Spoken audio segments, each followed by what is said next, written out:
Shalom saudara, jumpa lagi dalam renungan harian GP Kris Pangkal Pinang di minggu pertama tahun yang baru. Kembali kita akan melanjutkan seri renungan kita dari The New City Catechism pada pertanyaan yang ke-14. Mari kita awali dengan doa.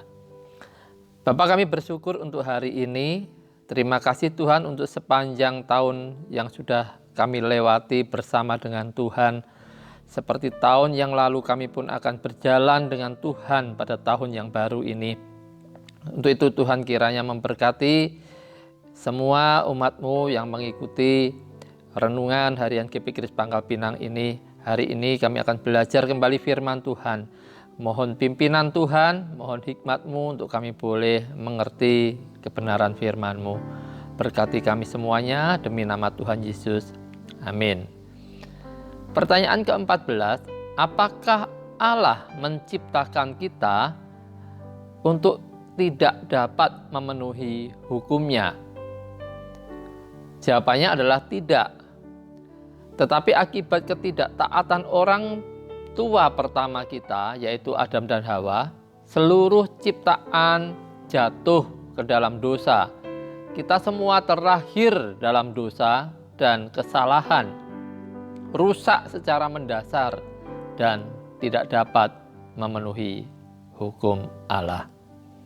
Di dalam Roma 5 ayat 12, sebab itu sama seperti dosa telah masuk ke dalam dunia oleh satu orang dan oleh dosa itu juga maut, demikianlah maut itu telah menjalar kepada semua orang karena semua orang telah berbuat dosa. Saudara, menjadi orang tua merupakan gambaran yang jelas tentang kondisi manusia. Sebagai orang tua, bukankah kita harus terus-menerus mengingatkan, mendorong, dan membujuk anak-anak kita yang masih kecil untuk berkata yang baik, misalnya minta tolong, atau berterima kasih, atau tindakan untuk berbagi. Saya yakin saudara sebagai orang tua tidak pernah mengajar anak-anak saudara untuk menjadi anak yang egois, merebut barang yang bukan milik mereka, atau menyembunyikan mainan untuk takut berbagi dengan teman-temannya. Lalu dari mana asalnya dorongan untuk berpusat pada diri sendiri ini?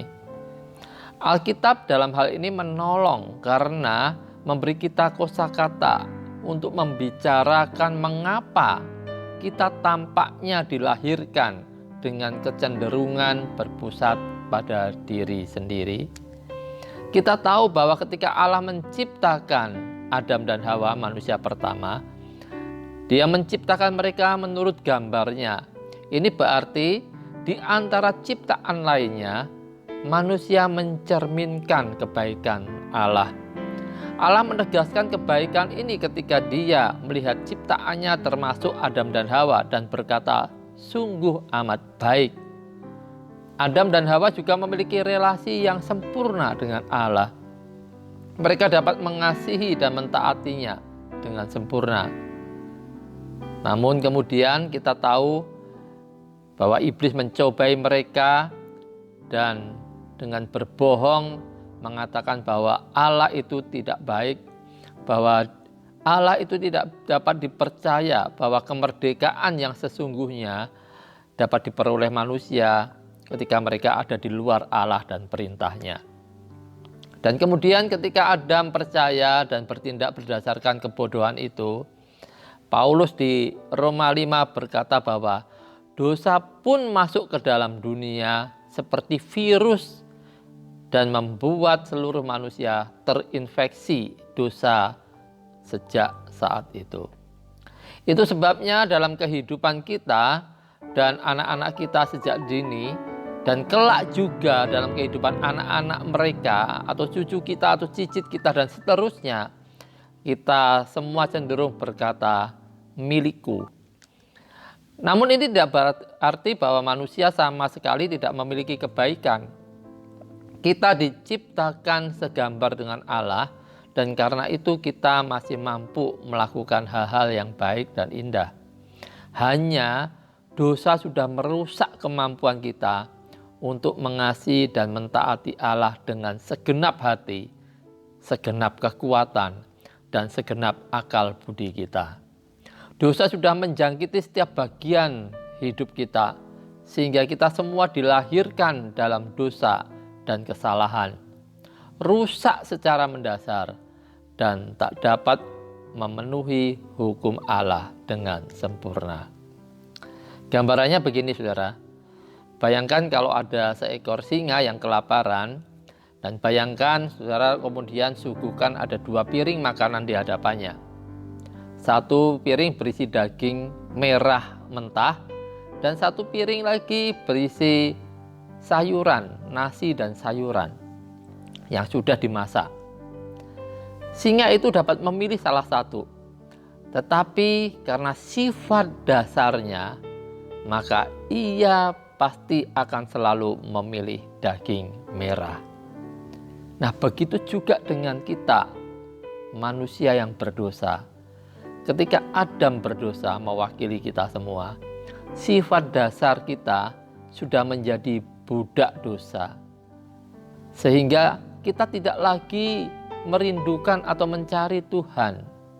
Kegemaran kita adalah berbuat dosa.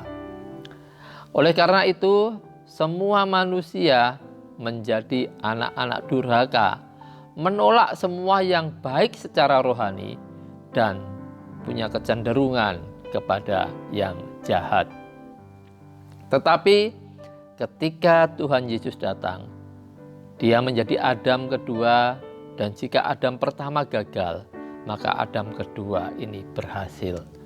Jika Adam pertama membawa kematian melalui ketidaktaatan dan mementingkan diri sendiri, Adam kedua, yaitu Yesus Kristus, membawa kehidupan melalui ketaatan dan pengorbanan dirinya di kayu salib.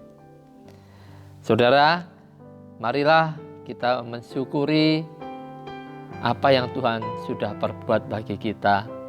Kita menyadari memang kita ini dalam keadaan berdosa.